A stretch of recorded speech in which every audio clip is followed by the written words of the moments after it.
Saya pengen ingetin teman-teman semua untuk kalau teman-teman ibu-ibu yang punya anak perempuan harus benar-benar dijaga anak perempuannya baik-baik.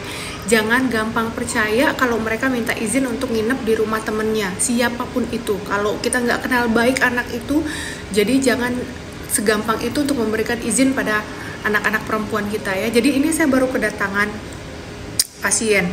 Umurnya baru 10 tahun ya, 10 tahun. Kemudian dia izin sama, dia dibawa sama tantenya karena dia itu baru habis pulang nginep dari rumah temennya katanya gitu. Dan ini temennya itu dia kenal cuman dari sosmed, dari Instagram, teman main, teman perempuannya, sama-sama umurnya 10-11 tahun.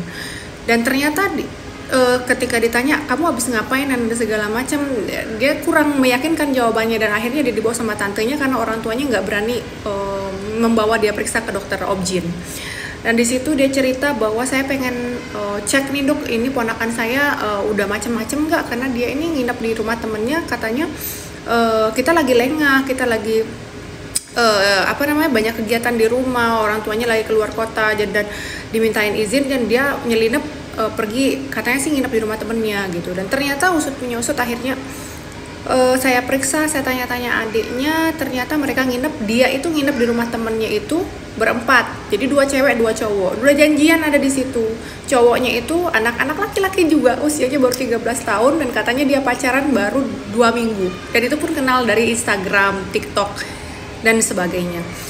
Jadi mereka nginep di rumah itu karena temannya si ini, dia nginep di rumah teman ceweknya ini. Teman ceweknya itu pun juga orang tuanya lagi nggak di rumah karena orang tuanya semua lagi ada di rumah sakit. Jadi rumahnya itu lagi free gitu. Jadi 2 teman-teman laki-laki bocil-bocil itu juga pada ikutan nginep di rumah si temannya si cewek ini gitu.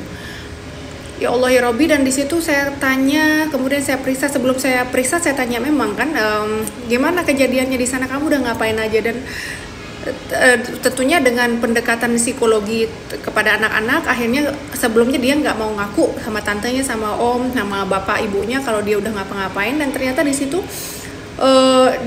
ternyata ketika sama saya dia ngaku, iya saya sudah, mohon maaf ya, ciuman, sudah dipegang bagian atas dan juga di bagian bawah. Saya tanya apakah itu cuman pegang aja atau memang sudah sampai terjadi macam-macam, dan ternyata sudah terjadi hubungan badan antara si anak ini, si pasien ini sama laki-laki itu, yang baru dia kenal baru 2 minggu, dan itu dia kenal cuman dari Instagram, DM, dan juga dari TikTok dan sebagainya. Ya Allah ya Tuhanku, ini 10 tahun. Kemudian saya lakukan pemeriksaan, tentu saja apakah sudah memang terjadi hubungan tersebut, apakah ada intercourse ya, ada masuk. Dan memang ternyata, dan sayangnya saya mendapatkan memang selaput darah atau himennya emang sudah robek, dan ada robek di Tuhan ya Allah ya Robbi ya Karim, 10 tahun loh. Saya nggak nyangka gitu ya Allah ya Robbi. Jadi buat ibu-ibu di luar sana yang punya anak-anak, anak-anak perempuan ya, tolong dijaga baik-baik. Padahal ini anak dia sekolah di tadi bilangnya masih SD ya, SD, tapi SD pakai hijab. Saya kehabisan kata-kata gitu. Ya Allah ya Robbi.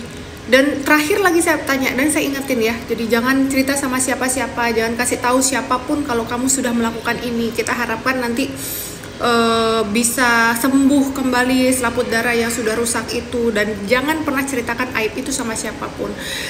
Dan ketika saya ingatkan, gimana kamu tahu kan rasanya, dan you know what, dia bilang, ya Allah, saya kira dia akan ada traumatis ya, ada trauma terhadap kejadian tersebut. Dengan segitu saya ingetin efek jangka panjangnya, dampak buruknya, ada kemungkinan ini itu dan segala macam. Dan tapi dia bilang kalau itu adalah pengalaman yang menyenangkan untuk dia.